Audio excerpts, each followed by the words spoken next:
from Wish TV and Community Health Network. This is a Health Spotlight Town Hall Special.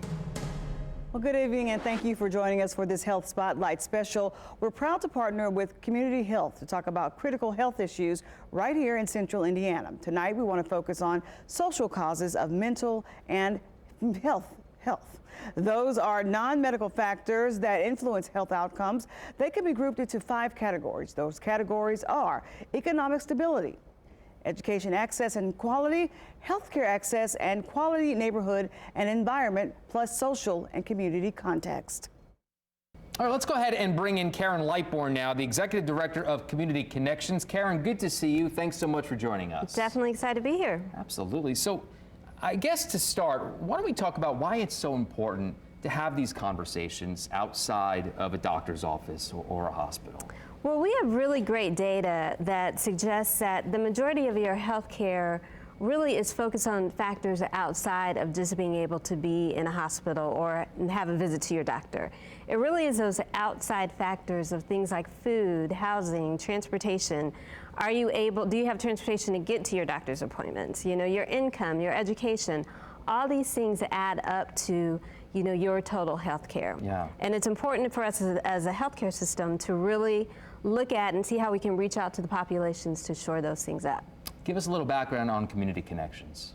So Community Connections is a platform that we have that anyone in the community can access, and you can punch in your zip code and it'll bring up all the resources in your area around things like food, housing, transportation, food pantries. It really focuses on what are the greatest needs that people have. And right now we're in the holiday season. There's a lot of need out there.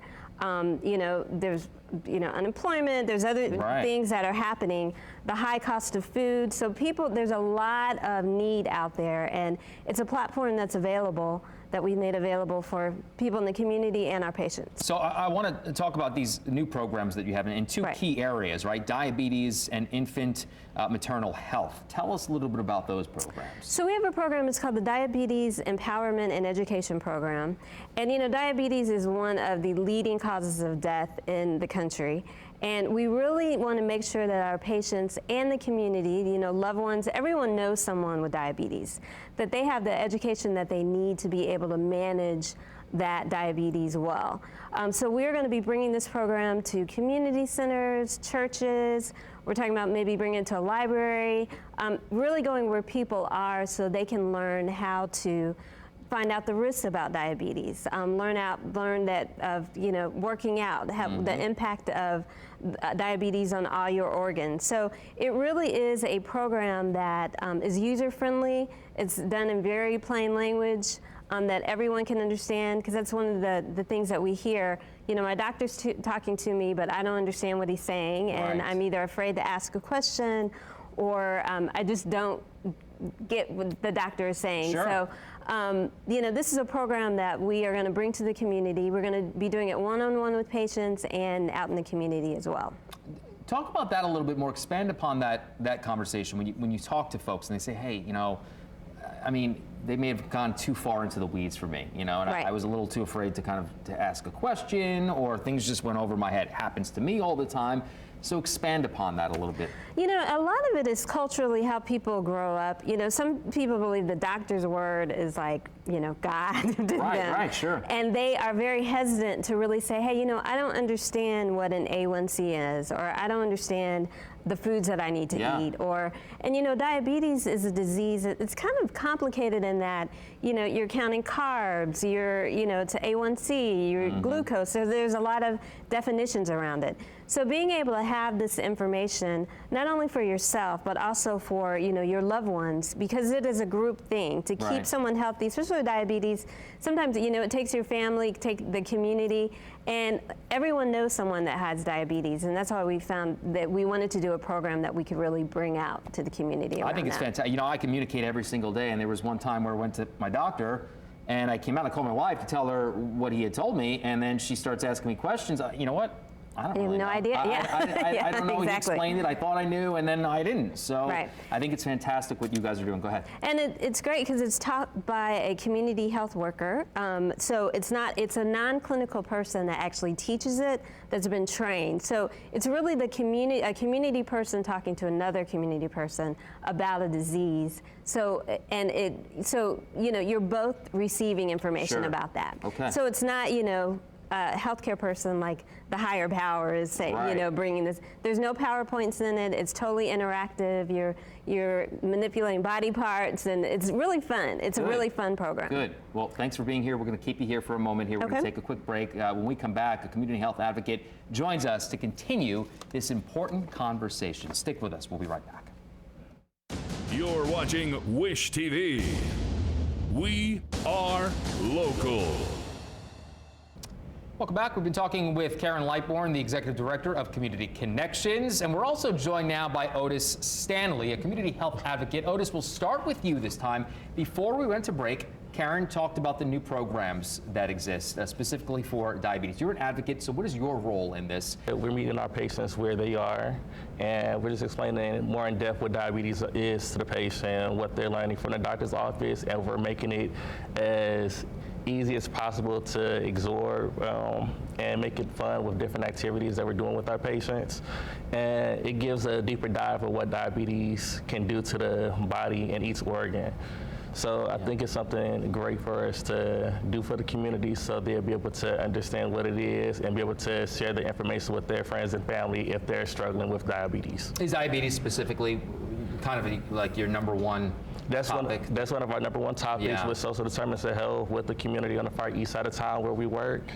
And it's something good for everyone to know and be able to experience. So we're getting ready to go to different community centers, libraries, so we can allow patients to come from all over so they can get this educational piece that we're going to be providing to our patients. And I understand you already work with patients, right? Yes. So what are some of those conversations? So those conversations right now is patients are struggling. A lot of people aren't working right now.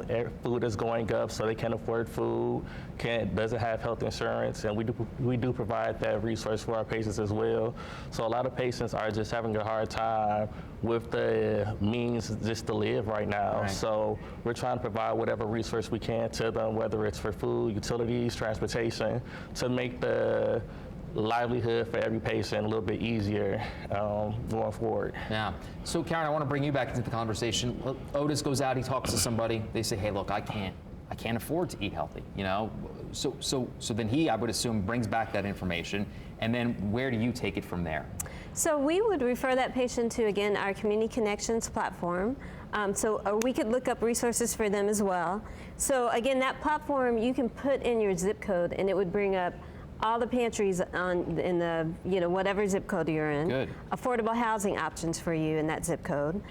Utilities, utility options that might be available for you. There's a lot of different items on that platform that, again, helps anyone we're talking to in the community, whether they're a community patient or not, we're able to provide that resource for them. Otis, why is it important to have these conversations in people's communities? It's important for us to get back to community, to let everybody know that we're all going through something. Right now, nowadays, everyone is struggling, so it's good to have that sense of community coming back within the community and letting them know, hey, we're Community Health Network, and we want to meet you where you are. So anything that you have, any questions that you might have going in the future of different needs, just call us and let us know, and we'll be able to help you with those resources that you might need help with. One of the great things about this Community Health Advocate team is they have to actually live in the area that they serve. So, these are patients that we're talking to, but they're also our neighbors, they're our friends, we know them. We know the areas. I grew up on the east side. We're kind of based on the east side of Indianapolis now. I grew up on the east side. So it's important that we really build from that we know this community and we know the people that we're serving. The heartbeat of the community, kind of. Absolutely. Yeah, that way they don't feel like they're talking to somebody who doesn't know what they're going through, which I think is very important. Almost out of time, I want to get an answer from both of you. And what can the rest of us do to help? Karen? I think just being aware that, people are struggling right now, that there is definitely a need out there. People are looking for resources around things like food, housing, transportation, sharing them about our Community Connections platform, and also just encouraging them, to take care of their health. We have a focus on infant mortality now and also diabetes. But again, diabetes, one of the leading causes of death in the U.S., and we really want to make sure that people have the connections that they need to be able to stay well. Otis? Just get them back to community. Just make that a new friend next door. You never know what someone is going through. You might be able to help someone out that you don't know. Yeah. They might be struggling. Depression is up on the rising. Social isolation is on the rising as well since COVID. So just be a friend and just know that everyone is struggling and try to make everybody else's life a little bit easier if you can. Especially this time of year, right? Yes. Right. You know what else happens when you help somebody? You feel pretty good about it. Absolutely. Right. Thank you both for being here. Thank you. Important conversation. We will be right back. You're watching Wish TV. We are local. Health Spotlight, presented by Community Health Network. Well, welcome back to the Health Spotlight special. We want to turn now to infant and maternal health. It's an area where Indiana routinely lists below the national average. And we welcome in now Renee Jackson-Lester, who is a health advocate at Community. Thank you so much for coming in, Renee. Thank you, April. Okay, why is it so important to focus on infant health? Well, April, Indiana leads pretty much in infant mortality death. And we know for a fact that one of the major contributing factors to that is the lack of safe sleep training and just having the children in a safe environment sleeping. So we feel like it's really important for us to get the news out, share the information with parents and the community in general, that safe sleep is the #1 way to prevent infant mortality death. So we say over and over again, back to sleep. You'll hear us say that in the healthcare industry and in the community in general, back to sleep. You lay those babies on their back to sleep. That would change a lot of those stats. The stats just continue to grow. We don't know numbers because, again, they grow. But the fact that babies are dying because they're not being put back to sleep, that's not changing. So we're here to see what we can do about helping get that change. And who benefits most from these programs? So mothers and babies benefit most, but the community overall benefits because every life saved is another opportunity for change for a future generation. I do know quite a bit about it because I'm a community member. April, the information that you have and all of us in this community have should be shared. We know that because of the change in the last few decades of family structure, some mothers, young mothers, they don't have that extra layer of help with their children that people had years ago with multi-generational families.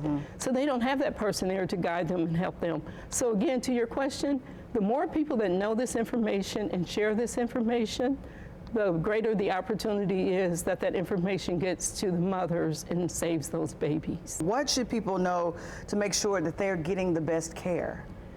I think people should know that healthcare doesn't just stop and start in their doctor's office with visits. Healthcare extends way beyond that. So we have programs set in place to do outreach services. Community health workers actually go to homes of young mothers, older mothers, and anyone that is in need of help and willing to accept it. And we do training for safe sleep, car seat training, and overall health for those families. So again, we bridge from the doctor's office into the community, into the patient's living environment, teaching, sharing, and just literally caring about their health outcomes. I do want to touch on this. We have seen recent studies nationally about women who feel mistreated by their doctors during their pregnancy. They feel their concerns are being ignored or downplayed. What should you do if you feel that way? You should speak to another staff person as soon as your visit is over. Stay calm and understand that the community network is there for you. The community in general, we care about you, mother.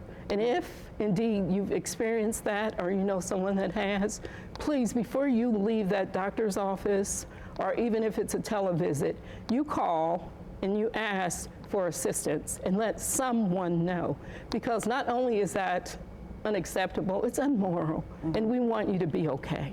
All right, thank you so much, Renee. Great tips and also great information for us. Thank you for joining us. Thank you, absolutely. All right, coming up, the impact mental health has on our physical health and what's taking the biggest toll on our mental health. Next on our Health Spotlight. You're watching Wish TV. We are local. All right, welcome back to our Health Spotlight. We want to welcome in Dr. Isaiah Sloss. He's the community psychiatry resident from a mental health. First of all, thank you for joining us. Hey, you're welcome. But let's started from a mental health perspective. What are we seeing, especially as it relates to the youth in our communities? So I think we're seeing, especially after, COVID, not to say the big C word, but just high rates of anxiety, depression. Mental health is, I think, just on the forefront of everyone's minds, and we're really starting to recognize how significantly it can impact everyone's life, even our kids. Doc, good to see you again. I know you were in here last year when we spoke. Is there anything specific now here in Central Indiana when it comes to mental health across the community?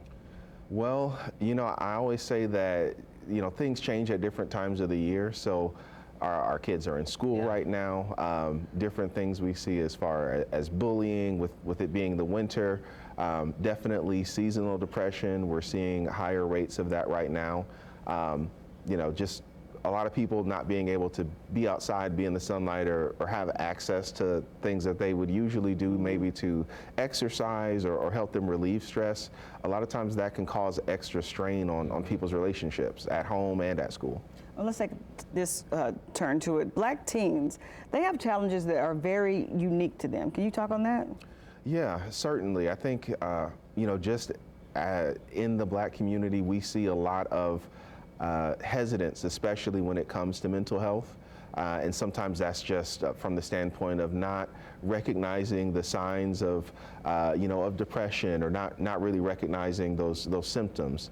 And we really do pay attention to that, because it can significantly cause a big drain on your functioning. So affecting your sleep, affecting your ability to focus, affecting your energy, affecting your ability to enjoy things that you would typically find enjoyable. And you can just imagine that constellation of symptoms can really disrupt anyone at any stage of your life. And as a teen, as a child, a lot of times you don't have a lot of control of your environment. You're having to go to school and follow rules. You're having to follow rules at home, and sometimes people aren't really able to identify where they can get support from, or how they can open up and maybe express the problems that they're having, express the deficits that they're experiencing. And sometimes people suffer in silence. Right, a lot of people I know in the Black community do that because they are afraid to come forward because they may be labeled as weak or something like that. Do you see a lot of that? Yes, definitely. And I do a lot of work in our crisis center at the Community North Hospital. The main things that I see are really having to explain these symptoms to people and really assess how it's affecting their lives. I do a lot of education. I feel like that's a lot of my job, is just letting people know, from my perspective, all the education and schooling that we go through, really breaking that down into what is going on with you, how these symptoms are negatively affecting your ability a lot of times to function at work or to function at school, even to take care of your family like you normally would. People really feel differently when they're depressed, and the ability to reason, to know that people love you and care about you, and to know that, things aren't always as bad as they seem, that can sometimes be just a negative thought process that we really have to help people identify even before we start any sort of treatment. And there is kind of a direct correlation between mental health and physical health, right, doctor? Yeah, absolutely. You can imagine, if you're not sleeping well, if you're not having a lot of energy, if you're not really having an appetite, your motivation to get up to go to the gym, your ability to get up and pick nutritious foods to eat, all those things take a little bit of motivation and effort. And we really do see a big drop in those things in people who are feeling depressed, and even anxiety can play a role in that. And quickly before we go, what tips do you have that people can use to help improve mental health in our communities? So I always say, start with, you can talk with your family doctor if you have regular appointments that you're seeing with one. You can always try and connect with a psychiatrist, which is my specialty. Otherwise, really focus on identifying the people that are close to you, who you can go to when you are struggling, people who will give you that support, who can give you some honest opinions, and who will help you seek the help that you need if you need it. Thank you. Happy holidays, sir. Thanks for coming in. Thank you. Good to see you again. And that's it for us for now. We'll see you back here tonight at 10 and 11. And of course, always online at wishtv.com. Great conversation. Thanks again for being here. Thank you so much.